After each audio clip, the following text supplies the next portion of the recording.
Can you hear it? It whispers to me, and it is always in my ear, demanding that I join her. It was a warm summer's day. I just wanted to cool down. My friend and I were busy complaining about the heat and trying to devise a plan where we can try and cool down. Eventually, we decided that we would go down to the local swimming hole and go for a swim.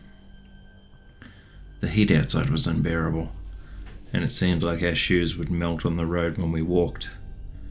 Looking at the trees, their leaves were dripping from the heat. It looked like they were begging for a drink. Even the neighbour's dog was slouched under a car, and his dark brown fur seemed like a burden to him. The dog's pink tongue was hanging limply out the side of his mouth. He didn't even have the energy to bark at us. After 30 minutes of walking, we found the dirt road that led to the swimming hole. With each step, the dirt squelched under our feet, and the dust leapt into the air as we walked towards the promise of cooling down. As we neared, my friend Robbie looked at me. His long brown hair covered his eyes. He raised his hand and he pointed towards a tree. A devilish smile came across his face. "Hey, did you know that's the hanging tree? They say if you go near it, the souls of the dead will appear, and they'll tell you your future," he said with a hint of humour in his voice. Looking at the tree, it had numerous gnawed branches, and they reached out from the trunk. They looked like gnarled hands, with long, slender fingers reaching out. The tree didn't have any leaves. It was barren. I could not take my eyes off the tree, and it seemed to be whispering, telling me to come closer. A single step was all that it took. Soon, my legs had a mind of their own, and I could not resist the tree anymore. My face was mere inches from the tree. I could smell the bark. It stung my nose with slightly acidic smell. I could see sap all over the tree. Its reddish-brown colour stained its base. Small cracks could be seen through the bark, and the colour inside the crevasses was a dark pink, like a fresh wound in human flesh. When did I start touching the tree? The bark was rough under my skin, and it felt ice cold. It was like I was lost in a trance. My fingers traced every line in the tree. I heard a voice echo in my mind. It wasn't Robbie's. It was sweet and seductive, and it made me feel at ease. I only listened to her voice, and nothing else mattered. The voice suddenly faded as a hand touched my shoulder, snapping me out of this beautiful dream. "Hey, what's up, man?" You scared me for a moment. Robbie's voice intruded into my lost paradise. Without thinking, I punched Robbie in the nose, and there was a sickening crack as his nose broke under my knuckles. Blood exploded into the air as Robbie screamed. I kept hitting and hitting him until the screaming stopped. Robbie lay on the ground, no longer moving, no longer screaming, no longer breathing. How dare he interrupt what she was saying to me? Turning back to the tree, I searched for that voice, but it was silent. She had stopped talking to me. Disposing of Robbie was no easy task, but I dragged him to the swimming hole and I left him in the water. Returning home, I didn't know what to feel anymore. I needed to hear her voice again, and I needed to know what she was telling me. The night came quickly, and sleep came even quicker. I was back at the tree again. Its long twisted fingers had ropes attached, and several shapes swung back and forth. I knew what was hanging from those ropes, but I didn't care. I had to find her. I was standing at the foot of the tree. My eyes were searching for that voice. I needed that voice. "You have come back to me. That's a good boy. And I saw what you did for me. That was so sweet." Her voice was even more seductive than before. Looking up, I saw that she was hanging in the tree, and one of the branches was wrapped around her neck, cutting deep into her flesh. Her long, dark hair fell limply at her side. Her eyes were red and soulless, but her face was gorgeous. I had never seen a woman as beautiful as her, and I wanted to rake out my eyes. I had seen perfection. "Come back to me, my sweet boy. I need you to join me here," she said so lovingly to me. She faded from my vision, and the tree started to disappear. I could hear the hanging woman starting to scream. My eyes opened slowly, and my mother was shaking me awake. "Are you all right? It sounded like you were choking," a concerned voice said to me. I felt a deep rage. How dare she take me away from her? I want to be with her. I could hear someone gasping for breath and choking on something nearby. Looking around, I could see my mother. She was struggling to breathe. Her eyes were bulging, and there was a look of pure terror on her face. "Stop it! What are you doing?" The words struggled to come out in between short gasps.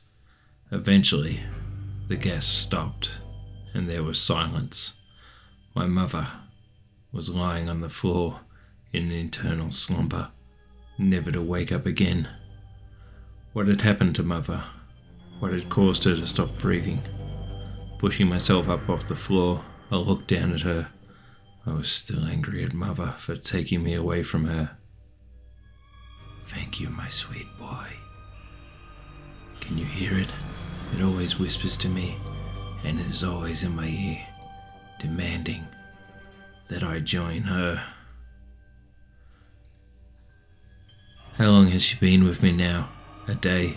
A week? A month? It is hard to say. I can feel her clinging to my back.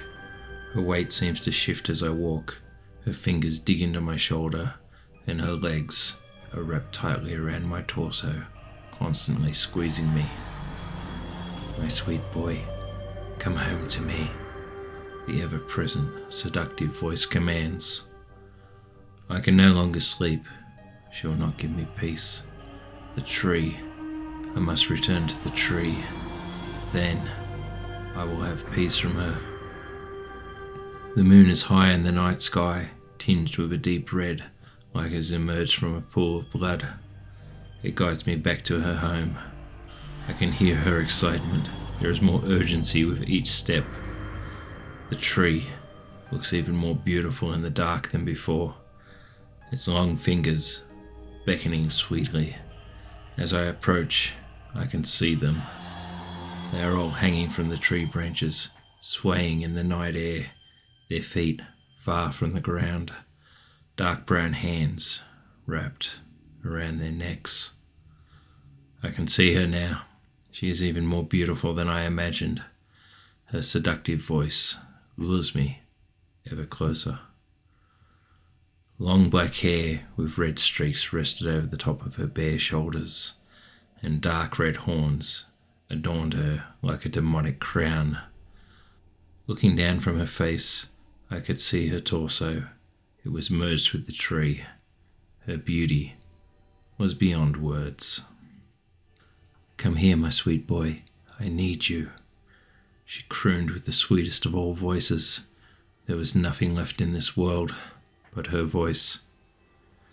The other bodies hanging from the tree caught my attention for a moment. They were all men.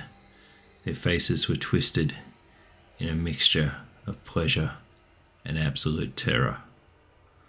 The tree was starting to absorb them. Their bodies were thin and gaunt. They were not rotten like you would expect. The tree was feasting off their nutrients. A dark brown branch started lowering. The wood was splitting and splintering as it moved. Its long branches reached out and started to caress my face, causing minor cuts as they touched me. I could feel the trickle of blood leaving the wounds. The long dark fingers moved into the pierced skin. I could feel them moving underneath. "I have a gift for you, my sweet boy. You have honored me twice, so I shall reward you." A tight embrace around my waist, I knew it was her. I'd learned how she had felt, and I longed for her touch. Her branches wrapped around me, my feet left the ground, and I was pulled towards her. And like these others, you shall be with me forever.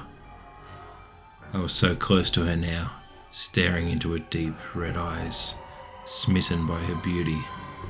The bitter odour of moss was in the air. It was pleasant. Her arms wrapped around me and drew me close. I could feel her lips press against mine. As her mouth opened mine, her rough tongue entered my mouth. I could feel it push deep inside as it entered my throat. My eyes opened widely as my body started to merge into hers. My skin started to harden and turn brown. It started to crack and split. The reddish-brown sap started to emerge from the wounds. I wasn't scared. Not a moment of fear entered my heart. I could feel her love for me spreading throughout. Her tongue had made its way to my heart and pierced it. I felt a sharp pain before it stopped. As my body joined hers, I knew we would be together forever. Hey, Mike here. I hope you enjoyed today's lullaby. If you enjoy my content, please like, comment, and subscribe. And remember, keep watching for what's in the dark.